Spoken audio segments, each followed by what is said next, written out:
लोकतंत्र का मतलब होता है सत्ता से सवाल करना, उसकी खामियों को उजागर करना। लेकिन जब सरहदों से बारूद की गंध आने लगे, जब देश की मिट्टी पर खतरा मंडराने लगे, तब सवालों की नहीं एकजुटता की जरूरत होती है।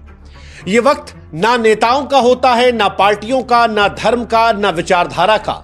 यह वक्त होता है सिर्फ और सिर्फ तिरंगे का, जब हर भारतीय को सिर्फ एक चीज याद रहनी चाहिए, भारत। और इस बार भारत के कुछ नेताओं ने ऐसा कमाल कर दिया कि हर भारतीय का सीना जो है इनको लेकर चौड़ा हो गया। असदुद्दीन ओवैसी, उमर अब्दुल्ला और शशि थरूर ने यह बता दिया कि नेतागिरी चमकाने के तो ढेरों मौके मिल जाएंगे, लेकिन अभी वक्त है देश के लिए खड़े होने का। इन तीनों ने संकट की घड़ी में बताया कि राजनीति में भी देशभक्ति की लौ जलती रहती है, और वो लौ इतनी ज्यादा तेज है कि सारी दुनिया आज उसे सलाम कर रही है। इसका जिक्र इसलिए क्योंकि हम उस देश में रहते हैं जहां पर राजनीति अक्सर जाति, धर्म, वोट बैंक का शतरंज बन जाती है।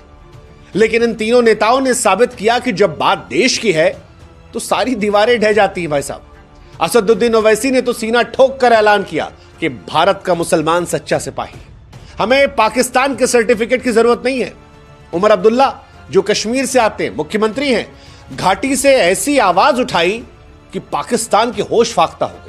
पाकिस्तान जो कश्मीर के एजेंडे को दुनिया भर में बढ़ाना चाह रहा था, उसे कश्मीर से ही खामोश कर दिया गया। बताया गया कि कश्मीर भारत का अभिन्न अंग है और कोई भी भारतीय आज पाकिस्तान की तरफ मोहब्बत की नजर से नहीं देख रहा, पाकिस्तान को सबक सिखाने की नजर से देख रहा है। शशि थरूर कांग्रेस के नेता है, लेकिन आज दुनिया के मंच पर भारत को ऐसी चमक दी कि आज सारा हिंदुस्तान उनकी अंग्रेजी पर फिदा है और कह रहा है, वाह थरूर साहब वाह, अंग्रेजी तो अच्छी थी ही, आप देशभक्त भी कमाल के निकले। इन तीनों की आवाज ने एक बात साफ कर दिया कि भारत की जब बात होगी तो पूरा देश एक साथ होगा। ओवैसी से लेकर उमर अब्दुल्ला ने साफ किया कि चाहे हिंदुस्तान का मुसलमान हो या कश्मीर का मुसलमान, वो किसी सफाई का मोहताज नहीं है। जब जब देश पुकारेगा वो सबसे पहले खड़ा रहेगा। इन तीनों के बयान ने न सिर्फ देश में एकता का जज्बा जगाया, बल्कि उन लाखों मुसलमान नौजवानों को भी नई हिम्मत दी जो अक्सर अपनी पहचान और वफादारी के सवालों में उलझा दिए जाते हैं। ये नेताओं ने उन्हें बताया कि तुम इस देश की शान हो, और जब बात भारत की हो तो जितनी आवाज मैं बुलंद कर रहा, उतनी आवाज इस देश में तुमको भी करनी है। मजा आ गया भाई साहब, मैं सीरियसली बता रहा हूं। इन तीनों नेताओं के फिलहाल देश में बच्चे फैन हो गए। राइट, लेफ्ट, सेंटर, हर इंसान जो है वो आज इनका मुरीद हो गया, और होना भी चाहिए। आप इनके बयान देखिए। हालांकि हम चाहते हैं कि आप भी हमारी एक मदद करें, हमारे व्हाट्सएप चैनल से जुड़े। लिंक हमने डिस्क्रिप्शन में और कमेंट सेक्शन में पिन कर रखा है। आप जुड़ेंगे तो इससे हमारी ताकत बढ़ेगी और आप तक जल्दी हमारे वीडियोस पहुंचेंगे। ओवैसी का बयान पाकिस्तान को लेकर। ओवैसी साहब वो है जिन्हें अक्सर लोग गलत समझ लेते हैं, लेकिन इस बार 2025 के पहलगाम आतंकवादी हमले पर, भारत पाकिस्तान तनाव पर जो बातें कही, वो हर भारतीय के दिल को छू गई। उनकी आवाज में जोश था, सच था और भारत के लिए बेपनाह मोहब्बत थी। बिना हिचके, बिना संकोच किए पाकिस्तान का नाम लेकर कहा कि पाकिस्तान वो मुल्क है जिसके जमीन से आतंक का धंधा चलता है। जब तक ये बंद नहीं होगा, शांति की बातें बेकार हैं। उन्होंने पहलगाम हमले के आतंकवादियों को सजा देने की मांग की। इस बात का भी जिक्र किया कि आतंकवादियों ने धर्म देखकर मारा, पहचान देखकर मारी, और उन आतंकवादियों को ठोकना हमारी जिम्मेदारी है। इस बार ओवैसी ने सरकार के सेना के कदमों की तारीफ की। कहा, हमारी सेना आतंकवादियों को सही जवाब दे रही है। पाकिस्तान के पाखंड को भी बेनकाब कर दिया। पाकिस्तान ने दरअसल अपने सैन्य ऑपरेशन को बुनियान अल मसरूस नाम दिया था, जो कुरान से लिया गया था। ओवैसी ने इसे झूठ का ढोंग करार दिया। कहा, ये वही लोग हैं जिन्होंने 9/11 हमले के बाद मुसलमानों को अमेरिका में बेचा, पुंछ में मासूमों को मारा, बलूचिस्तान में जुल्म किए। इन्हें इस्लाम की बात करने का कोई भी हक नहीं है। इनकी ये बातें पाकिस्तान की दोहरी नीति को दुनिया के सामने ला रहे। ओवैसी यही नहीं थमे। ओवैसी ने पाकिस्तान की बदहाली पर भी खूब तंज कसा। कहा, जो IMF से $1 बिलियन की भीख मांग रहे हैं, जो आधिकारिक तौर पर भिखारी बन गए हैं, वो आतंक का धंधा चलाते हैं। मैं इन्हें इंटरनेशनल मिलिटेंट फंड कहता हूं। उन्होंने अमेरिका पर भी सवाल उठाया। कहा, अमेरिका, जर्मनी, जापान जैसे देश एक आतंकवादी देश को इतने पैसे क्यों देते हैं। टर्की से भी कहा कि जब तुम अपने राष्ट्र की सुरक्षा के लिए दुश्मन पर हमला करते हो, तब तुमने नहीं सोचा भारत जब कर रहा है तो भारत पर सवाल क्यों खड़े करते हो।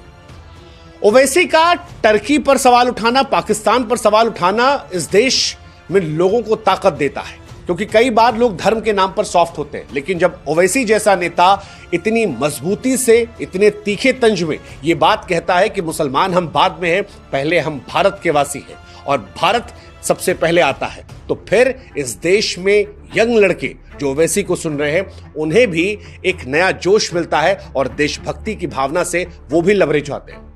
बिहार के मोतिहारी में तिरंगे की पगड़ी पहनकर ओवैसी ने हुंकार भरी, कहा मैं भारत से मोहब्बत करता हूं, मेरी आलोचना वोट की सियासत के लिए नहीं, सच्ची देशभक्ति के लिए है। ओवैसी ने इस देश के मुसलमानों से कहा कि अगर जिहाद करने का शौक है तो फिर आतंकवाद के खिलाफ जिहाद करो। भारतीय मुसलमानों के सामने जब ओवैसी ने बातें कही तो ये देश को एकजुट करने वाली बात थी और इसीलिए आज हम कह रहे हैं कि ओवैसी साहब को सलाम है।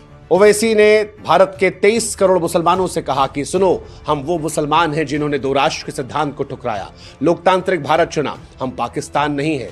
पाकिस्तान वो है जो दुनिया भर में जुल्म करता है, बलूचिस्तान में मुसलमानों को मारता है, हम उनकी तरह नहीं हैं, हम अलग हैं। ओवैसी की तरह एक और नेता उमर अब्दुल्ला, उन्होंने भी जो कुछ कहा वो भारत को मजबूत करने वाला था। जम्मू कश्मीर के मुख्यमंत्री उमर अब्दुल्ला कश्मीर को लेकर ऐसी आवाज उठाई जो इस्लामाबाद तक को दहलाने वाली थी। जिस संयम, जिस ताकत, जिस संवेदनशीलता से उन्होंने बात रखी, यकीन मानिए इससे भारत को मजबूती मिली। कई बार दुनिया कश्मीर को भारत से अलग करके देखती है, कई बार दुनिया कश्मीर के लोगों की बातों को हाईलाइट करने की कोशिश करती है और ऐसे में उमर अब्दुल्ला ने जो बातें कही वो भारत को मजबूत कर रही थी, पाकिस्तान को कमजोर कर रही थी, क्योंकि उमर अब्दुल्ला ने कश्मीर और भारत की आवाज बनते हुए पाकिस्तान को आड़े हाथों लिया और कहा कि साहब आप तो जांच करने से इनकार कर रहे थे, अब शहबाज शरीफ जांच की नौटंकी क्यों करते हैं। सीज फायर को लेकर कहा कि यह अच्छा कदम है, काश पहले हुआ होता, जिंदगियां बच जाती, लेकिन यह भी कहा कि शांति तभी मुमकिन है जब पाकिस्तान आतंकवाद पर सीमा पर रोक लगाएगा।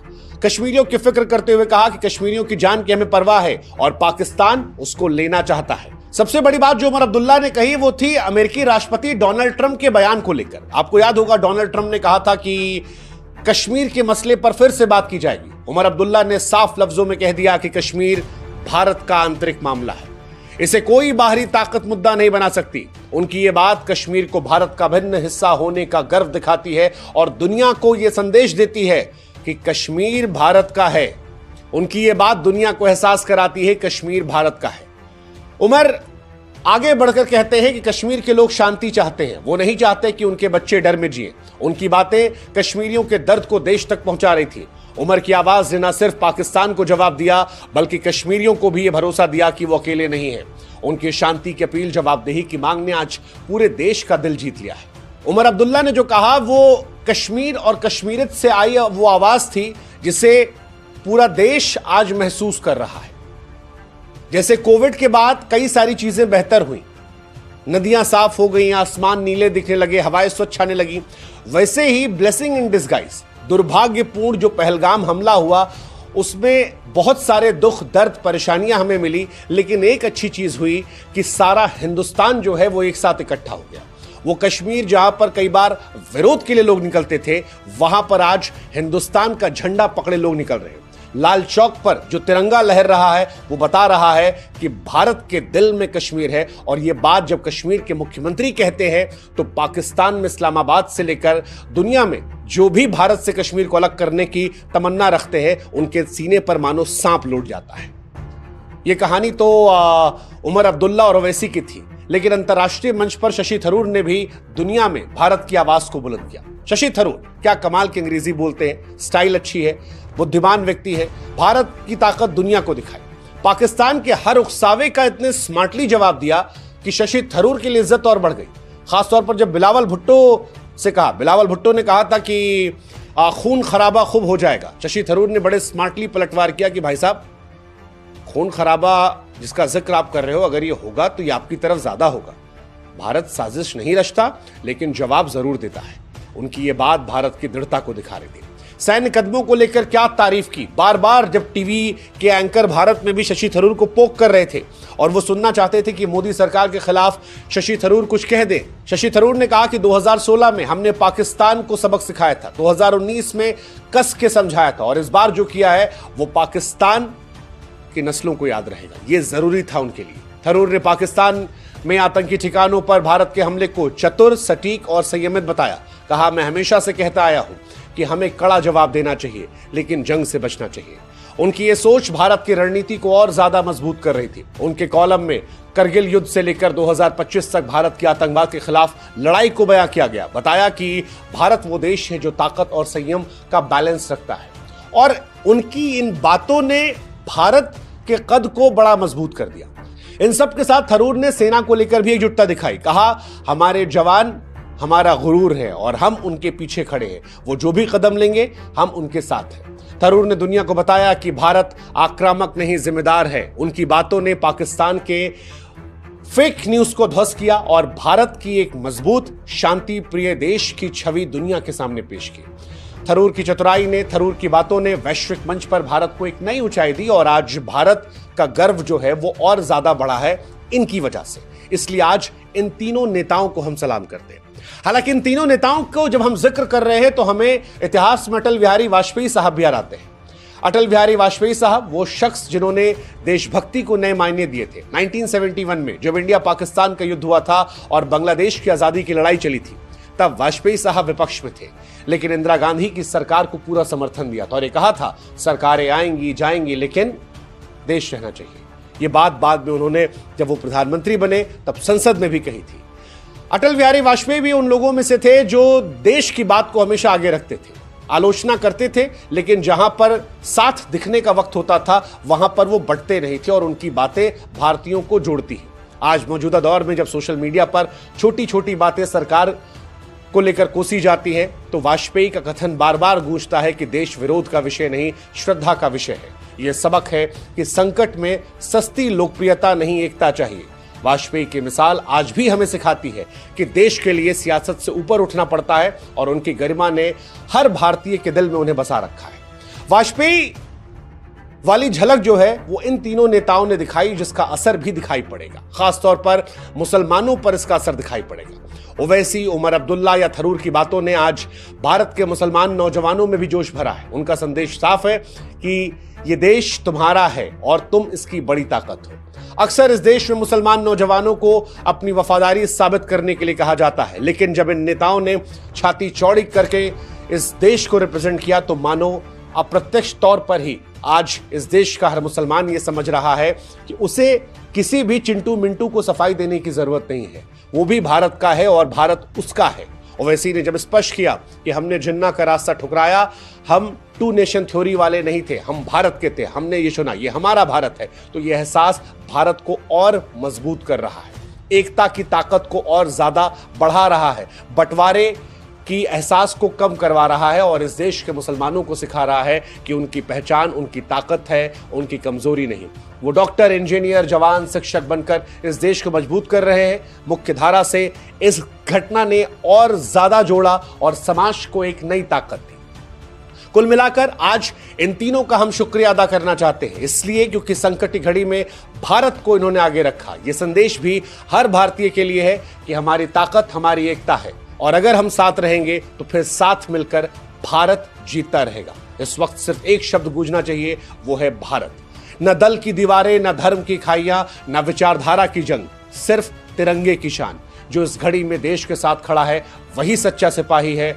जो सियासत में उलझा, यकीन मानिए वो इतिहास के कूड़ेदान में जाएगा। ओवैसी, उमर अब्दुल्ला और थरूर ने बता दिया कि देशभक्ति शब्दों का खेल नहीं, कर्मों का आलम है। चलो तिरंगे को और ऊंचा लहराएं, आओ एक होकर भारत की पुकार सुने। जय हिंद, जय भारत, नमस्कार।